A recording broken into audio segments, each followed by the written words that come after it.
So you want to build a positive workplace culture. You've got your mission statement, the organization's value proposition, your principles, your guidelines. Let me share with you a very strong statement. Cultures, workplace cultures, are a collection of interactions. We just recently had a conversation with an organization that was talking about integrity. And I asked the CEO of the company, so how do you go about teaching people how to have integrity? He looked at me really funny. He goes, what do you mean? I said, well, quite frankly, having integrity and being really honest with people is very difficult. He said, what do you mean? I said, well, if an employee walks into each and every one of your managers' offices at your organization and said, how am I doing? And let's say half the employees aren't doing so well. What's your confidence level in terms of your manager's ability to be dead on, spot on, specific to why they're not doing as well as they could? He hemmed, he hawed, he stalled. He basically answered the question.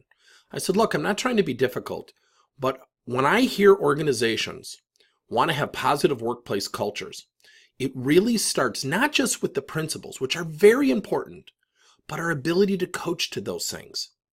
So many organizations talk about trust. We think about trust. It's a very brittle thing. So how often have we had our spouses say, how do I look before we go to a party? Maybe we don't think they look so good. What do? We say things like, you look great. And we've compromised our trust. Now, sometimes we've got to tell those little white lies. But in the workplace, the minute we are not fully transparent and honest, our employees read into that. And the minute we're inconsistent, they remember it. I love the statement, if you tell somebody the truth, you never have to remember what you said to them. Because we don't have to keep track of maybe the lies or the white lies or the alterations to make maybe somebody feel better about what we're communicating. So trust is a very brittle thing, and we need to learn how to coach to it. We need to learn how to facilitate trust. So when we're getting managers to coach, to build up these things called positive workplace cultures, we have to do three things. One, we have to train them on how to coach. Two, we have to provide support services as they start their journey as coaches. Three, we have to teach them how to apply the coaching principles specifically to each and every one of their employees along with their teams. Now, if you have principles or workplace culture guidelines you want your managers to adhere to, don't assume by just putting those on paper that they know how to do it. So for example, we have another client who talks about team.